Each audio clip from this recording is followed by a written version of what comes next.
নমস্কাৰ, আপোনালোক সকলোকে মোৰ অন্য এটি মিনি ব্লগলৈ স্বাগতম জনাইছোঁ।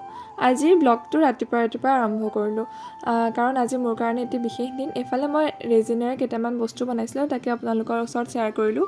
তাৰপিছত বাবা আৰু মই এফালে যাবলৈ ওলালোঁ। এফালে মানে আপোনালোকক কৈছিলোঁ যে আজি মোৰ কাৰণে এটি বিশেষ দিন, কাৰণ আজি ডক্টৰ বাণীকান্ত কাকতি মেধা বঁটাৰ অধীনত যিখন স্কুটি প্ৰদান কৰা হ'ব সেইখনকে আনিবলৈ যাওঁ।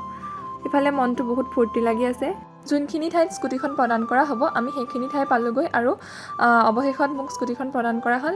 এইখনেই মোৰ স্কুটিখন লৈ আমি ঘৰমুৱা হ'লোঁ।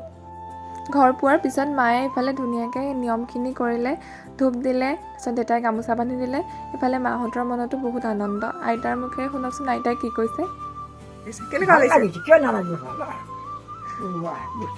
হেল্ল', আমাৰ ছাগলীজনী নতুনকৈ পোৱালি এটা হৈছে। এইফালে চাওকচোন, মোক দেখি ৰ'বই পৰা নাই।